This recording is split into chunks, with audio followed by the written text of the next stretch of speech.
I want to address the elephant in the room. I know I'm really tall, and I have never had to buy a stepladder in my life.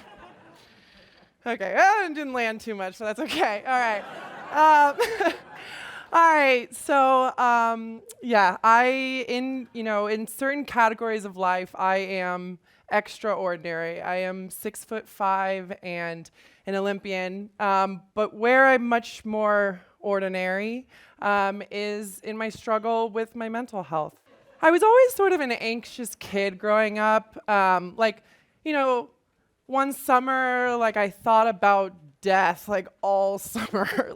You can laugh. Normal kid stuff, right? It was a tough summer. But my parents, they didn't have the resources or the knowledge to know that I was struggling, but amazing parents I had. And this is my dad, Howard Lowe.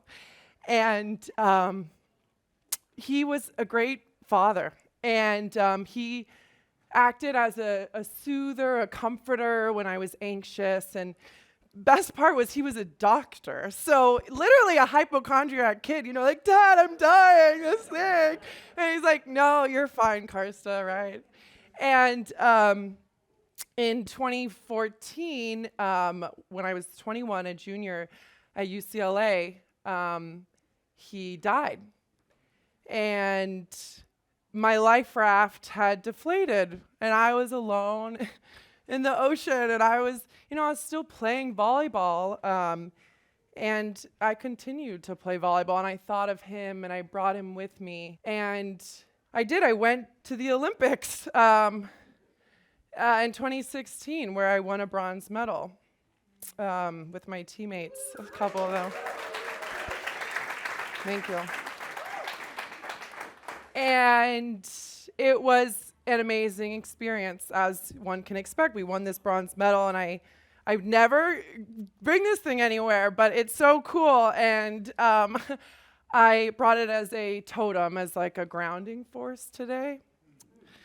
So, I went to the Olympics, and you're it's the light of your life, and you've got all this attention on you, and coaches and staff, but no one knew that I was struggling off the court. And I was, checking the locks of the Olympic Village, of our dorm room, because I was just stressed. I didn't think they were locked.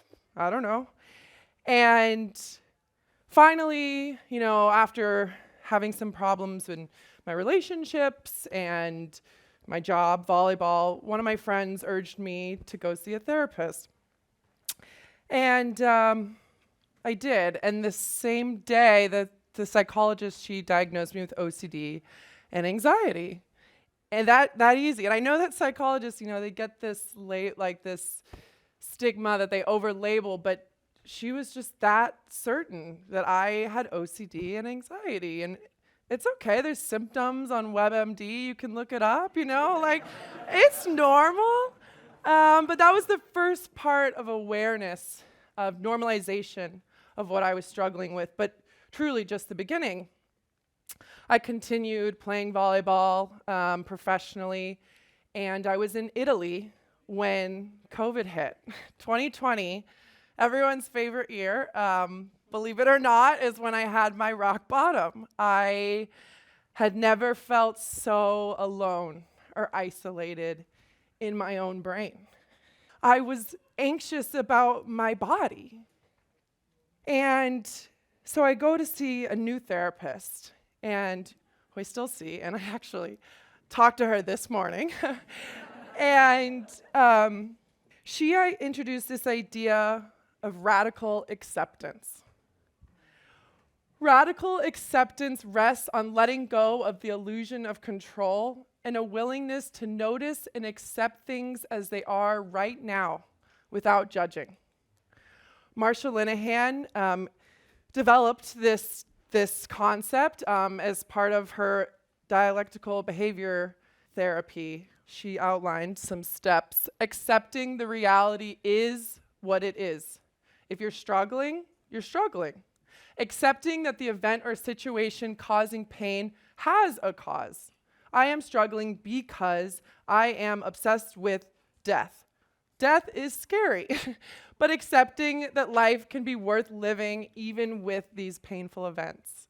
And I am evidence of that even after losing my dad, and that I can still be happy and I can still find healing. So I would urge you, well, first, there is one caveat with this. It takes immense vulnerability, work, courage to radically accept what you're struggling with. For the first time, we're seeing superhumans like Michael Phelps and Naomi Osaka and Simone Biles show us that they are struggling too.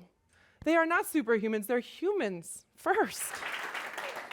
So here's another quote. Carl Jung, a famous theorist, psychologist: what you resist not only persists, but will grow in size.